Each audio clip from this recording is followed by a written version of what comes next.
led 10-1. The United States played the ugliest 11 points maybe in the history of Olympic volleyball to fall behind, and then they played beautifully to catch up and take game one. Well, they played with some purpose, played with some determination, and challenged the Japanese. Before that, they were letting the Japanese just run around, play their game, and were just lackadaisical. The United States touched the net, so Japan will get the ball. Japan wearing red uniforms.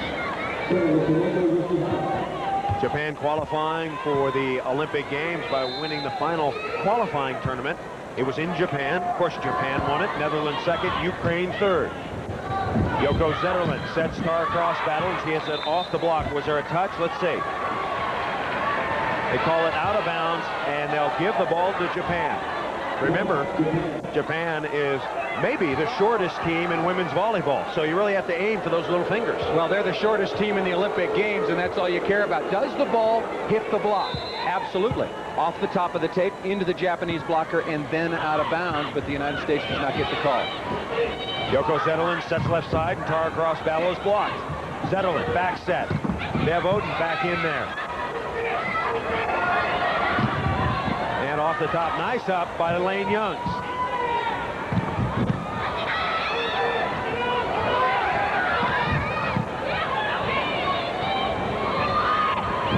Cross battle. Dug up by Nakanishi. Left side, Saiki. Elena Oden, yes. These long rallies will drive the United States absolutely nuts. That's the way the Japanese want to play. They want to make you hit the ball 6-7 times in order to get possession of the ball or score a point. The United States, day in, day out in practice, is working on 1, 2, 3 side out. They either buy into the rhythm of the Japanese or play their own game. Nice up by the United States. Scoop it to Elena Oden. And Japan doing a nice job of blocking so far. On the right side, Ikumi Ogake fires it down, her 5th kill. Yoko Zetterlund is the setter for the United States. Tara Cross battle, Tammy Liley, Elena Oden, and Bev Oden, the starting lineup for the Americans. Liley dinks. Japan looking for a point. Nice defense, little pinball defense. Left side, and the ball whacked out of bounds. If I were the United States and I was going to work on one thing, it would be receiving serve and improve your side-out game. They're playing good defense, of course the United States is, but they can't outmatch Japan. That is their specialty. They practice defense 6 hours a day. The Americans practice blocking and hitting. Got a muscle in. Nice dig by Zetterlund. That's a terrible set. And the looper is dug up by Yoshihara. Back set, Liley off 1 foot, and she puts it away. The United States wants to make life easy. You win the serving and receiving battle. They have not been serving tough enough against the Japanese. If you don't, the pass is right on target, and then you get real confused watching the Japanese team run these perfect patterns. As an example, right there. Obayashi coming around on the X play. Nakanishi with a good set and kill. Chiko Nakanishi is the setter. Motoko Obayashi, who you see there. Tomoko Yoshihara is in. Mika Saiki, Asako Tajimi, and Mikumi Ogake as Japan gets another point. Working on Elaine Youngs. They know that Elaine Youngs is the newest outside hitter on the U.S. squad. Very familiar with the veterans Tara Cross battle. And of course, T. Williams, and going right at Elaine Young, serving her as often as they can. Make a mistake, you're going to Tara, but she makes a bad pass. There's some heat. Elaine Youngs thunders it through. Elaine Youngs has the athletic ability, I think, to hit a much quicker outside set, and I would love to see that. The high set to the outside just gives the defense a chance to get set. The United States won game 1. Japan leading here in game 2, 2-1. Americans having trouble terminating. Elena Oden can't get there. Side out Japan. So the Japanese won't just run straight lines at you because they know, for the football analogy, their running backs are just too small to create an opening. Lots of fakes, lots of step-ins and step-outs. Look like they're going to hit in one spot and then move into another area. As a blocker, you have to be very wary. Zetterlund sets left, and what an up by Ogake. Youngs. And a free ball to Japan. Quick set. Oden got it up. And Oden pops it over. Two sisters. Another dig by Elaine Oden. America's not bettering the ball. They're not getting it up near the net. Going to get a chance here with a freebie. 2-1 Japan. Right side, Oden. Another dig by Ogake. But it does not come over, in the United States will get the ball. Japan has had 10 point scoring opportunities in this game so far. It's 2-1, 10 point scoring opportunities. They're 0 for 10. Pretty good pass there. And there's a stuff, Elaine Young. She's really a terminal player. Great athletic ability, jumps, the former basketball player. She can hit and block well. And she's got a wonderful jump serve that we really haven't seen much of so far in the Olympic Games, and I'd really like to see her start breaking that out so it's ready for the playoffs. 2-2, United States trying to turn. Bev Oden around the horn, and she whacks it down. Bev Oden, 5 kills. The United States doing a better job now of controlling the ball. And like the Japanese, the United States isn't going to just line up and drive the ball straight at you. They're going to attack you outside on the pins, and Bev Oden being very active there. Off the block, a fine hit by Tomoko Yoshihara. She has 6 kills. Terry Liskevich, the winningest coach in USA women's volleyball history. He was asked earlier this week if he had butterflies in the Olympics. He said yes, but this time they're all flying in formation, so he's ready for it.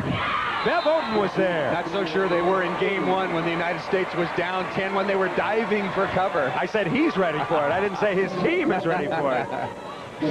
3-2 the United States. There is Kuniaki Yoshida, the Liskevich of Japan. Not coaching quite. On the other side. Set left. Ogake. They'll set her again. And she puts it away down the line. Game 2, the United States ahead by 1. The Americans up early. Certainly stirred, but I don't think should be shaken. This American team is a medal favorite. That has not changed and should not, based on the loss to China. The Chinese outplayed the Americans, but the Americans can get right back in this tournament. And in Pool A, if they eliminate some of the errors, 38 hitting errors is way too many against a quality opponent, and that's why China won. Since 1983, Japan and the United States have played a whopping 153 times. What about this match? How important is it? That must be a world record number. I said whopping. Yeah, it was a whopper. But this match in particular gets pretty near the top of the list, and for reasons that are not necessarily immediately apparent. The United States has handled Japan quite easily over the last several years, but the United States, after the loss, can no longer finish first in Group A. They have to beat Japan tonight and probably beat them 3-0 in order to finish second. The problem is if they don't finish second and drop down to third position, they're in a world of hurt in the quarterfinals when they face Cuba. You don't want to do that if you want to get to the gold medal match. Yoko Zetterlund will serve. The United States has outscored Japan 20-4 since Zetterlund came in at 9-0. There she is again. She's had 2 stuff blocks in this run. The Americans humming, and there's another block. Zetterlund's the spark. She's been screaming at the Japanese. Of course, we've talked about the fact that she grew up there. Her father a Swede, her mother a Japanese, of Japanese descent, went to high school there, went to college there, played for Suguru Furichi at Waseda University. And then because she had dual citizenship and played on the Japanese junior team, Suguru called Doug Beal and said, hey, do you need a backup setter? Got an opportunity in a tryout with Terry Liskevich. Didn't play that much in 1992, although she started against the Japanese. But now, hey, has she taken over the starting role from Lori Endicott? That's the key question that'll be answered in the next match. There is Yoko Zetterlund. The Americans leading 6-2. X-play, cross battle, booms it. Nakanishi digs it. Tajimi. A lot of balls going straight up off the block. Elena Oden slams it down the line, and Japan is into the net. 6 kills for EO. That comeback by the United States took such a brief period of time. Really physically didn't hurt the United States in terms of carrying that momentum into the second game, but just destroyed the Japanese. Out 10-1, you can't close it out. Zetterlund back set, Liley. Yeah. Lori Endicott, T. Williams, ineffective in game 1. Zetterlund coming in, along with Elaine Youngs, and Japan calls timeout. Group A standings, led by China, and of course, as Paul told you, that the United States wants to finish second. Well, you see China on top, South Korea in second place. The Netherlands has bounced back and is now 2-2, so it's wide open. The United States, as I talked about, wants to finish second in the pool. They need to win 3-0 here, and then that gives them some breathing room when they play South Korea. South Korea lost to China 3-2, and then surprisingly lost to the Netherlands. So now the top four may not change, but it's imperative that the United States finish in second position. There is Yoko Zetterlund. When she turned 22, she was living in Japan.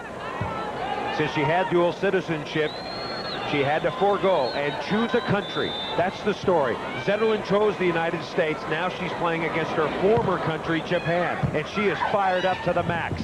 Left side, Obayashi over the top. 6 kills for Obayashi. And now a substitution. Aki Nagatomi is coming in. Nagatomi, a bigger player, a frontliner, and she'll replace Chiko Nakanishi. Remember, Nakanishi only 5'4".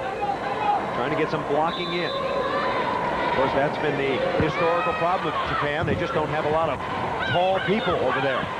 Elaine Youngs thundering the ball through the block, and I was concerned. The United States serve reception is real deep. If I'm Japan, I serve them short. Tara Cross Battle made a nice recovery, and then the set to the outside. See, Japan's serve receive much more bunched up. Elena Oden pops it up at 7-2, looking for 8. Liley, not yet. The United States cover is not as ready as they should be. Expecting, maybe hoping too much that Tammy Liley will put that ball away. If you see a spiker in front of you swinging at the ball, you better be ready. That means down and ready as if the ball's coming to you. Japan has 4 stuff blocks. Nobody there on that encounter. Japan can get a point, and they do.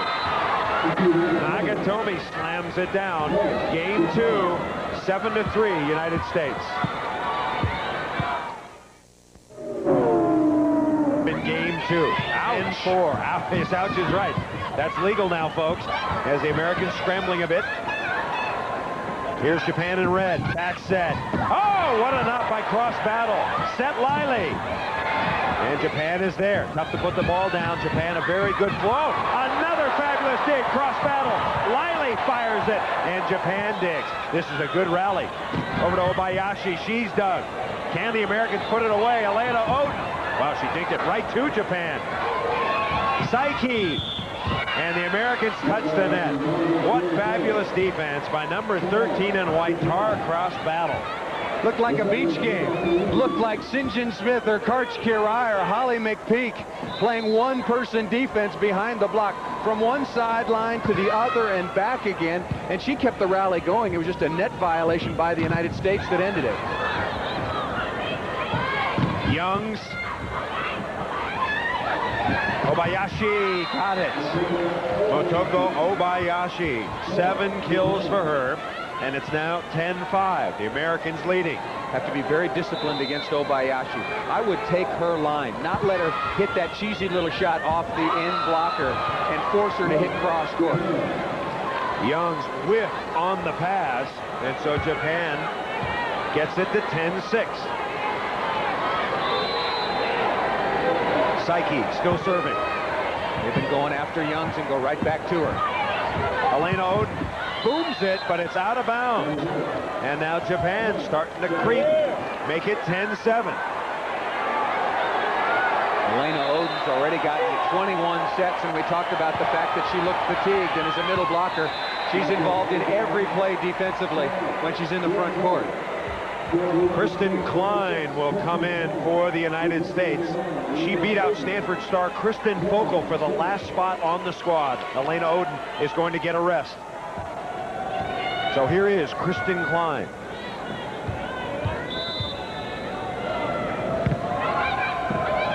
Overhand, Left side, Obayashi snaps it down. Wow. Is that on purpose that the Japanese are setting that ball so tight to the left side? Absolutely. The rules now in international volleyball, if you're not used to it, is that virtually anything goes on the first contact. That's digging, blocker coverage, or serve reception. So you're seeing a lot of women's teams where the jump serve is not so predominant, moving way up into the court and taking that shorter serve overhand makes life a lot easier. Nakamura serving. The backcourt sub. Liley, a bullet down the line. 8 kills for Tammy Liley. Good combination play behind. Paula Weisoff attracts the middle blocker one-on-one. Liley should put that ball away and does. United States led 10-4. It's now 10-7. Nice up there. Left side, Youngs. She's hitting cross court, and Japan is digging her. Obayashi. There, she's getting a rhythm now, Paul. She's taking that quick four and hunting it down. Well, you can't take a high set if you're the Japanese players on the outside. You're just waiting for the big blockers of the United States to get in front of you. So Obayashi, who used to play in the opposite position, now on the outside, has really worked that into her repertoire. Quick sets to the outside. And that time, Youngs with some big heat. 5 kills for Elaine Youngs. And I think the United States, to stop Obayashi when she's in the front court, is to assign the middle blocker to her. The set's so fast to the outside, you might as well go one-on-one with the middle blocker. Number 4, Karen Kemner will come in for Elaine Youngs. Karen Kemner, a great athlete. In fact, it was her softball coach, Harvey Phillips, the first coach to recognize her athletic talents. He was a great softball player, then turned her attention to volleyball. That ball was blocked. Zetterlund has a couple of stuffs. And the Americans 4 contacts. So give Japan the ball. We're in game 2. The United States ahead by 3. Nakatomi serving. Kemner brings in that intensity. Back set to Weisoff. Dug. And over by Japan. Weisoff with the drive. Only Weisoff's second kill, but that is her patented play. Takes the free ball pass, one-legged takeoff. Of course, copied an awful lot by Tammy Liley right now, who's also a very effective side-out hitter for the United States. Paula Weisoff serving. And a good one. Look where this set is coming from. Off speed, Liley pancake, yes. Elena Oden, loopy, got it!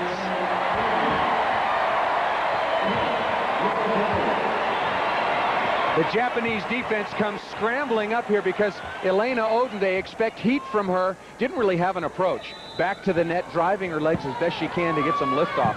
Excellent loopy to the deep corner. 11-7 the United States. And off the block, out of bounds. Give the ball to Japan. Japan will sub again. Here comes Tajimi back in, and going out is the defensive specialist, Nakamura. So Japan way back to serve. Tomoko Yoshihara to initiate. Kemner, perfect pass. Oden. Japan, not that time. So the United States gets the kill. The Americans up by 4. 13-7. Karen Kemner has provided some pizzazz in this game too. Just moments ago, getting a stuff. And they get another one. Paula Weisoff and Karen Kemner, the 34 combination. You said that these teams have played over 150 times. Kemner and Weisoff have played about 90% of those. And most of those against Obayashi, they know that cross-court shot and put it right back on her. Game point for the United States. Dug by Oden. Back set, Weisoff. Japan running. The Americans going to get a free ball. Look for Weisoff coming around the horn. The play she used in Barcelona. Not high enough. Nope, it wasn't. Japan on the attack. Obayashi hits it out. And the United States wins game 2.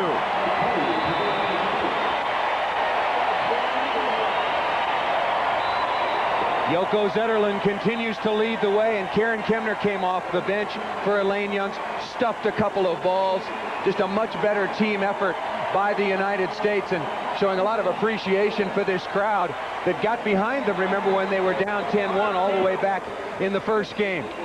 Paula Weisoff cranking, and the Japanese just continue to dig and dig and dig and dig and dig. But now they've got a pretty big hole that they're in right now because the United States is playing their style of volleyball, which means overpower the Japanese. They're serving tougher, and the vets have gotten in there and really shown some leadership. That ball hit out of base. 好啦，歡迎翻返嚟奧運冬天直播。件事咧就係排球㗎嚇，就唔係沙灘排球，係正式嘅一般嘅傳統嘅排球。咁咧就美國對日本打到第3局㗎啦。咁咧就前2局咧都係美國贏咗㗎嚇。扣球式發球，可惜咧掂網。嗱呢個發球咧失誤啦。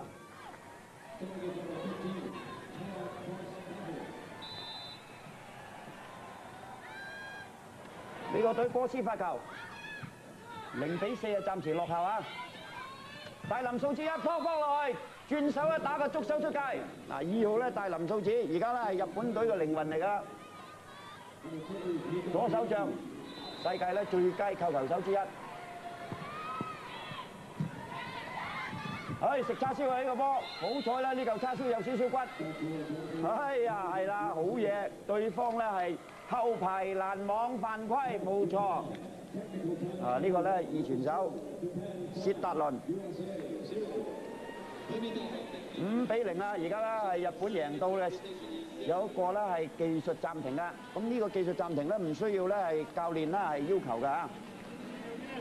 咁啊睇到而家咧，我哋見到美國隊咧，似乎咧就係即係有多少咧大意啊！咁啊一開始咧就俾日本咧係壓住嚟打，咁然之後打到咧0比5咧，呢個比數咧就好危險啊！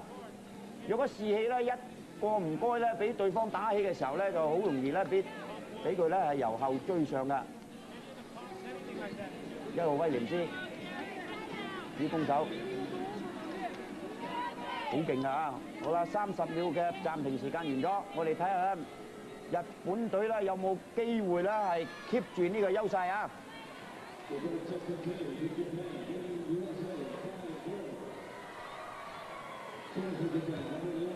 第一局15比11，第二局15比7，美國咧領先2局嘅，而家進行第3局嘅比賽，紅色衫嘅日本隊發球，海網強攻。哎呀，3個冇晒反應，奇怪啊！呢個波咧完全咧冇晒反應啊，俾呢個咧係楊格斯咧係打落去，逼隊員發球，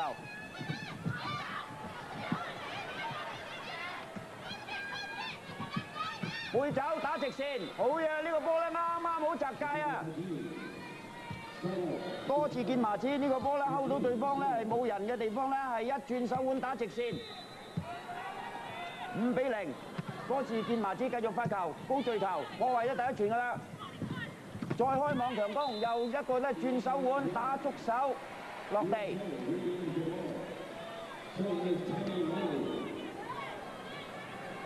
15號楊格斯，哎呀呢個上網曳啦！大林素子啦，安全過網。哎呀，二段攻擊冇啦！呢個波飛盡都去到9公尺以外咁滯啊，幾乎啊搭到盡，冇辦法救到。薛達倫啦，呢個係組織得好啊！莉莉繼續發球，前掩打個長攻，飛落去救到，莉莉啦好嘢！哎呀，呢個波咧救到好嘢啊！前打快冇啦，大林素子左手前打快。咁啊，大林素子咧就係十分有經驗嘅球員嚟㗎。前掩後開網，報到位救到，再修正，唔打得啦！呢個波安全過網。再一個開網，冚落去，早救到，好嘢！哇，日本隊都好夠韌力㗎，背走。呢個波啦，睇下點樣組織啦。再俾呢邊啦，唉，失咗時間啦。哇，呢個波咧來回球啦好多次㗎啦。機會啦，輕輕放落去，呢個波打得好正啊！時間咧就稍為慢咗少少，不過咧佢係慢慢咧係輕輕放落去，呢個波打得好正啊！17號打完喐9尾，再睇翻慢動作，輕輕放落去，賴咗網啊！呢個波咧最難救啦，賴咗網咧大家都失晒時間啦，攔網球員冇辦法救。打完喐9尾，但係林俊傑繼續發球，6比1啦，而家去到。中間打快，右後到路攔到，再修正，背後打開網，好嘢，瞓落去食叉燒，哎呀，再2段攻擊救到，後排攻擊，灼落去，啱啱擲界，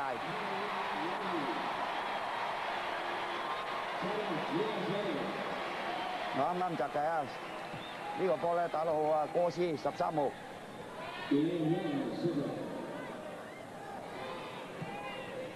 啱啱喺條街度，咁呢啲波咧好難救㗎，1比6，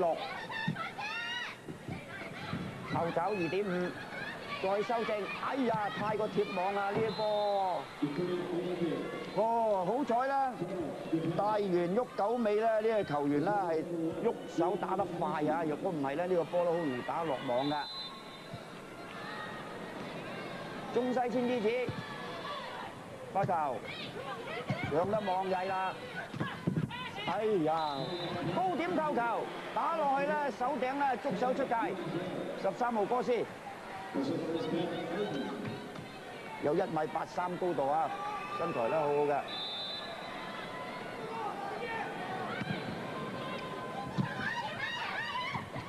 後掩前再打，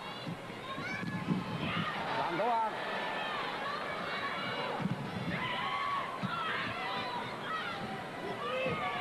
開網強攻，哇！呢個波都救到，2段攻擊，好嘢！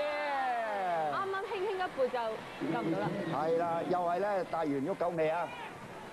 好有智慧喎。佢呢個波咧，佢呢個波上到網頂咧，佢一轉身咧打2段攻擊㗎。原本都可以美女梳頭，不過咧時間唔係咁好。咁咪輕輕撥過去。係啦，掂啦。中間打快，時間唔啱，夾硬推咗過去。喺呢邊兩個搶網，好嘢！兩個搶網嘅時候咧，壓翻落嚟。前掩後2.5號啦，呢個波喺後邊咧，全部咧冇晒反應㗎，都係呢個咧帶完喐9尾啦，係右見一攻。好年輕嘅啫喎，今年20歲啫喎。係啊，好啦，特拉斯博士咧，美國隊嘅教練咧，即刻叫暫停㗎。咁啊呢個時候咧，可以睇得到咧，美國隊咧，由於佢嗰個戰術嘅配合咧，就好加單純啦。一於咧開網強攻就冇咩變化，咁所以咧就俾日本隊咧捉到路啊！係啦，捉到路，同埋咧美國隊咧喺呢個時候咧，亦都咧係因為失誤太多啊，咁啊對信心咧亦都咧係有多少動搖㗎。而家美國隊暫時喺度攞到1分嘅喎，嚇！日本隊攞7分都距離都6分咁多喎。係啊，要追咧幾辛苦㗎，除非咧即係完全即係大家個實力完全都好緊要，否則嘅話咧就好難咧係有機會咧追到嘅。咁你認為日本隊入決賽嘅機會大唔大咧？如果佢輸埋呢場咧，就冇機會㗎啦，嚇！所以呢場波咧，許勝不許敗㗎。好重要喎，對佢嚟講。跟完之發球，嗱又係開網強攻，哇捉到路㗎啦已經，俾翻呢邊啦，插落去。中間打快，係啦，有翻啲快攻咧，個機會又唔同啦。10號史葛，你打排球真係要多啲變化，唔好俾對方捉到路啊！係啊，如果你係單純嘅戰術咧，同埋咧速度唔夠快咧，而家咧喺現代排球咧就好難咧贏到波㗎啦。嗱，話口未完咧，打個快攻咧就俾佢咧係捉手出界啦。日本隊而家個士氣好好啊！係啊，唉，美國隊咧即刻叫換人，咁啊4號咧神奇女俠咧金霞咧出嚟啦，啊呢個好犀利嘅呢個啊，睇有冇機會咧扭轉敗局，扣球式發球，前掩開網強攻，打到落去救到翻嚟，轉手換，好嘢，呢個波咧轉手腕啦，打落去。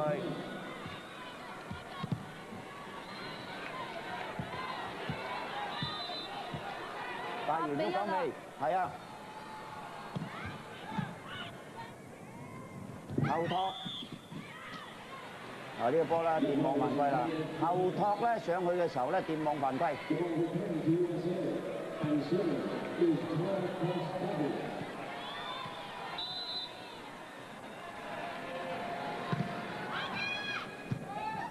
好啦，睇下點組織，開網，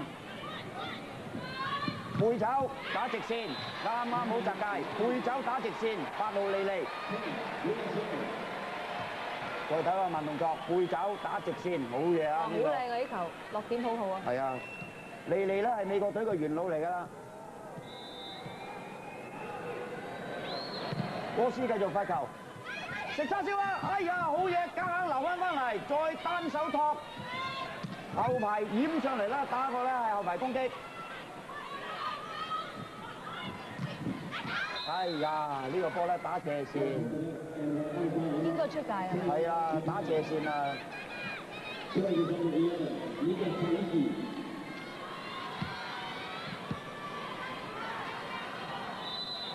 左拍尾向發球，11號。後托開網，打個觸手。呢個波咧好勁啊！打個觸手。13號隊長波斯。2比8啦，而家中間打平快，呢個波咧4次擊球啦，係啦，4次擊球個波咧唔過網，打落去咧網嘅咧係白邊度彈翻落嚟，3比8，好嘢，瞓落去救呢個波，再俾翻4號位咧輕輕放落去，如若救起，後排攻擊打落嚟，哎呀！打波底啊，飛晒天！啊，美國隊連追3分喎！如果咁樣打法咧，個形勢又唔同咯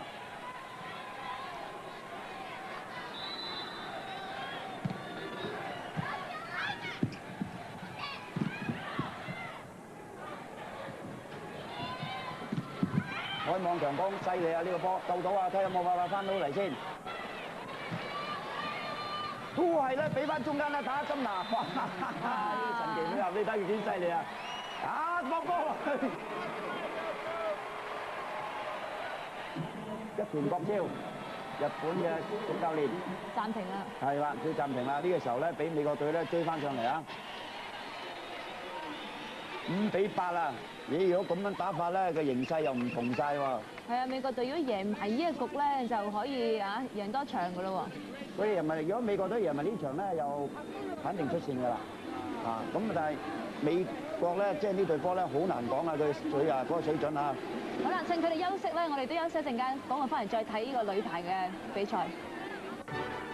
嗱，繼續翻嚟咧，就係女子排球嘅分組賽啊，係 A 組嘅賽事係美國對日本嘅，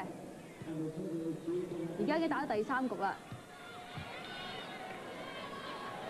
紅色衫係日本，白色衫咧係美國。睇下點樣組織啊！前邊掩尾開網打斜線，開網打斜線啦！呢個波就打得出界㗎。13號隊長波斯。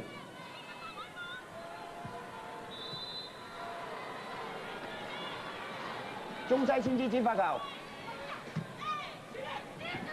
中間打快，好嘢！呢個波咧，中間打快咧，呢個組織咧係時間好快㗎。B奧丹7號，呢個時間咧即刻換翻佢出嚟啦。B奧丹啊7號，3號咧韋素芙，哇！呢個咧就係美國隊嘅元老之一啦。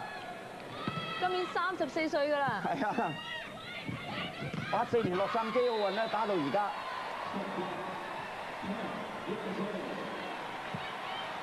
啱啱咧10號咧屎角，再睇下攔網成功。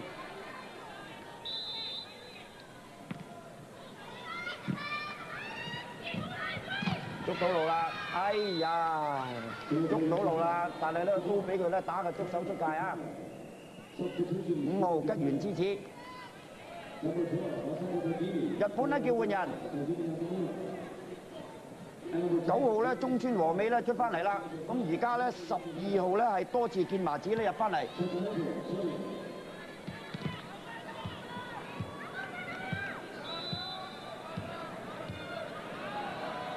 反潘清美呢個發球機器嚟㗎嚇，可惜咧打出嚟咧就似乎咧因為熱身未夠咧，所以咧發球失誤。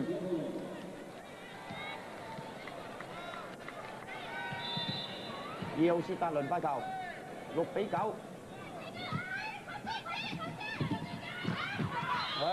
呢個波咧打個觸手出界，視線員咧睇到好清楚啊，打個觸手出界。打完喐狗尾，係啱啦！呢個波咧好清楚，係觸手出界。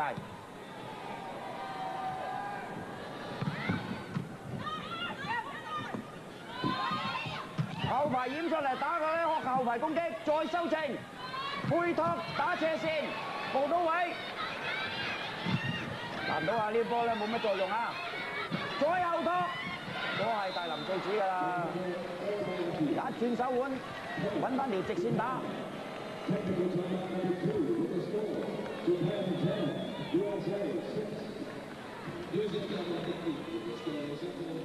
呢個時候咧，又係一次嘅咧係暫停。睇翻呢個動作咧，大林素子咧打呢個咧係觸手。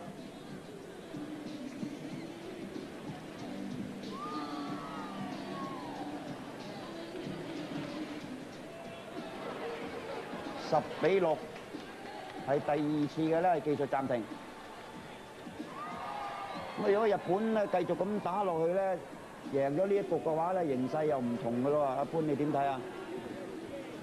好難講㗎，而家咧10比6啊。咁有時咧後邊追上嚟嘅球隊嗰個士氣真係會好啲嘅。打排球咧特別添，士氣如虹嘅時候咧，真係好容易咧追翻轉頭嘅。有時係唔止追一局啊，追多2局啊，喺第5局先贏都會啊！係啊，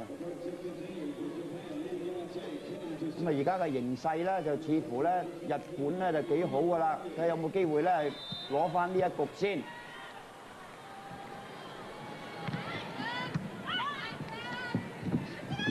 背走打直線，好嘢，10步此角。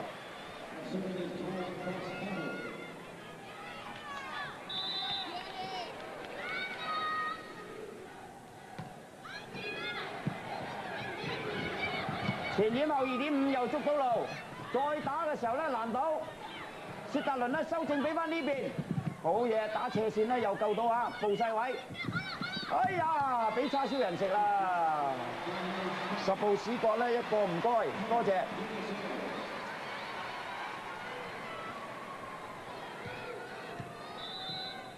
7比10又追多1分啦。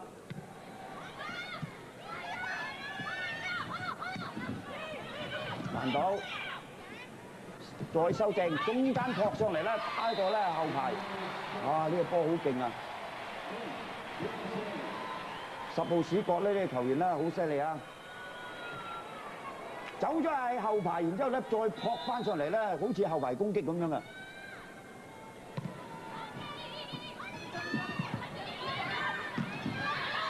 哎呀！誤會啊，係嘛？係啦。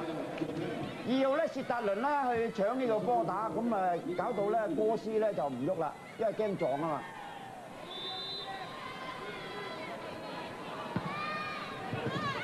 哎呀，可惜啊！左拍尾香啊，呢個發球咧好大意啊！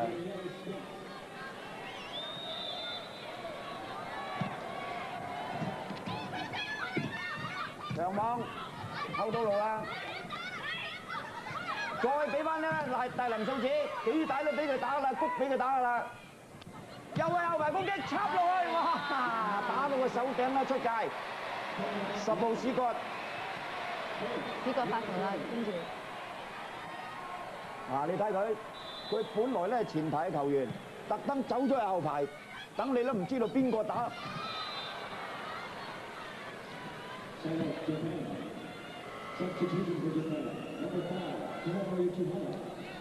呢個波咧打得好正嚇，一個2段攻擊。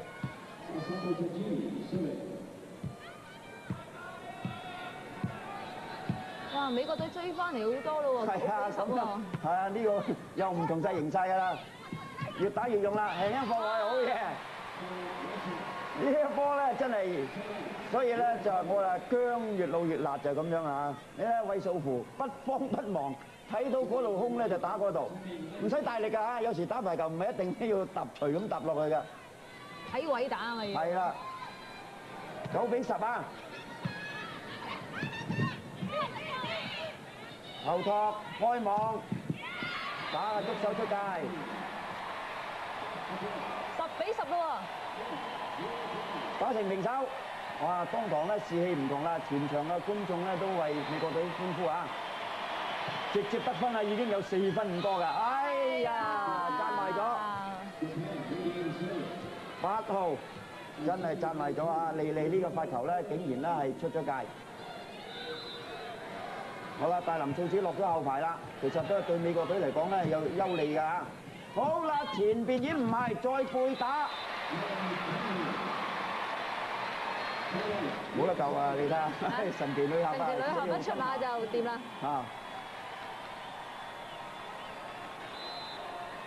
安妮體育館咧，萬幾觀眾咧都係嚟捧美國場㗎啦，冇得傾㗎啦，去到震啊！平網快攻，開網，哎呀！呢個波咧難到啊，所以咧時間咧一唔啱嘅時候咧，就令到後排咧冇辦法得補到位嘅。好啦，隊長咧中西千之子啦，落咗後排發球，機會啦，4號位強攻，冇啦呢個波，4號位咧打落去咧，6號位個空檔度，13號咧波斯隊長，好啦，韋素芙咧落咗後排咧發球，後拖2.5。攔到翻嚟，哎呀！後邊都冇晒反應啊！呢個波咧攔翻嚟，實際上速度都唔係咁快㗎。哇！打拉斯博士啦，好緊張啊！11-10啦，反超前10分，由落後1-7咁樣俾佢呢一路咁樣追翻轉頭啊！翻嚟㗎，救到。咁嗱，呢個波咧大意啦。握得嘅手腕，佢唔握手腕咧就可以過網，佢握手腕，所以扯咗落網啊！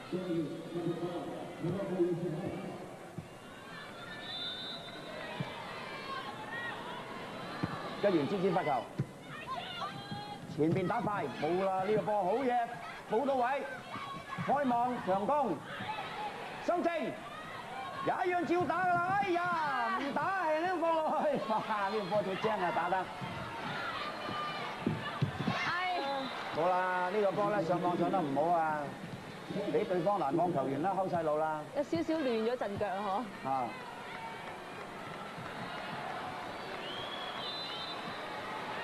！11-11，哎，呢個波咧咁樣打法啦，慘啦！呢個波咧係完全咧係冇晒反應啊！嗱，你睇下佢。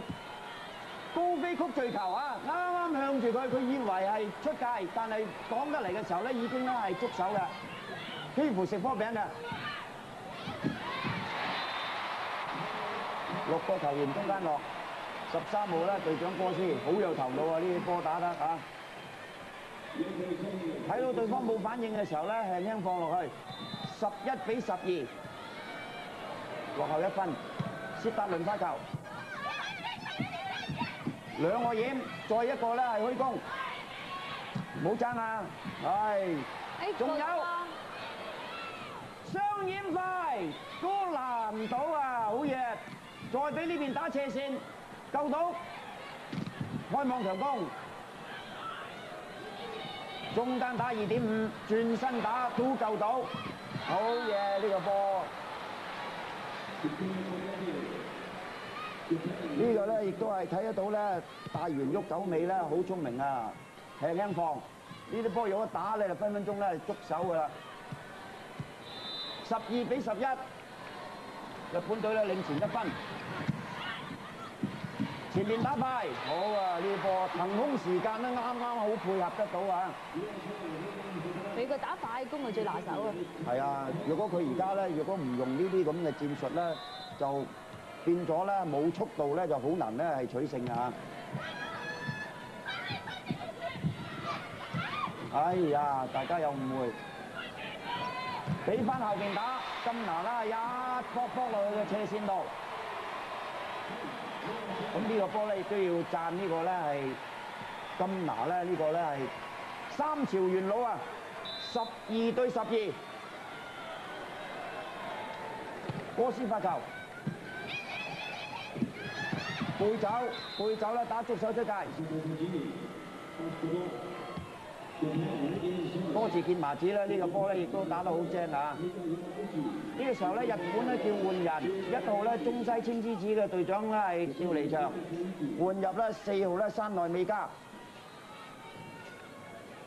比分係12比12，咬住啊！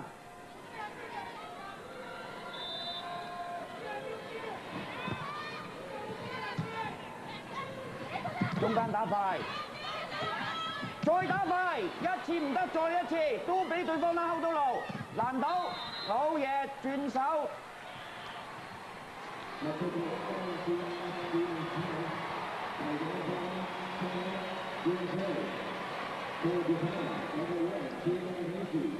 轉手打到標誌關，美國隊咧叫換人，嗱呢個時候咧換入咧伊奧丹。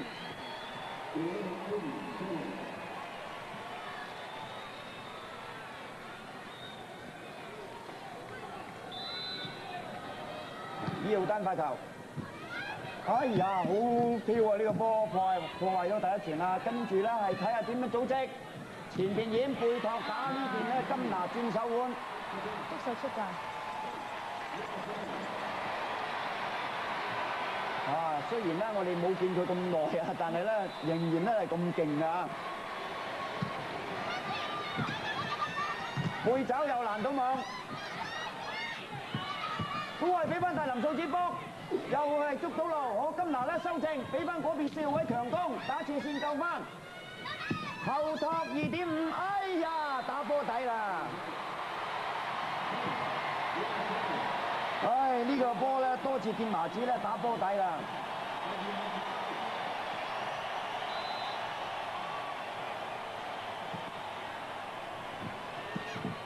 好啦，如果贏埋呢一球咧，有機會贏呢場比賽㗎。再睇翻呢邊咧，平網快追到嚟打嘅呢啲波啊！4號位強攻搭落去，好位。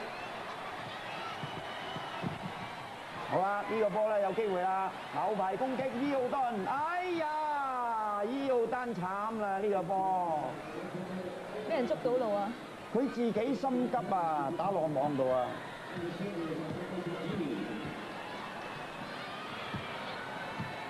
！12比14，日本仲有機會啊！雙走，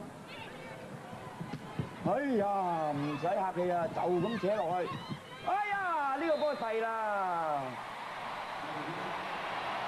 韋素乎呢個經驗球員將個波咧放落去，哇！特呢斯博士話：哎，掂啦，咁樣打得啦。8號咧，利落咗去發球，14比12，贏多1分就得㗎啦。中間打2.5號啦，避咗手打波底，15比12，咁啊美國隊咧係直落咧係3局咧贏咗呢場比賽啦。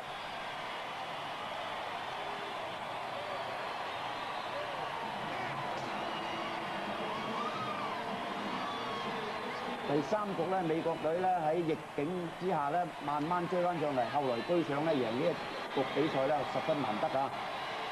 可以見得到咧，佢嘅實力咧係相當。咁喺呢一個 A 組嘅分組裏邊咧，佢應該咧同中國兩隊咧就必然出線㗎啦。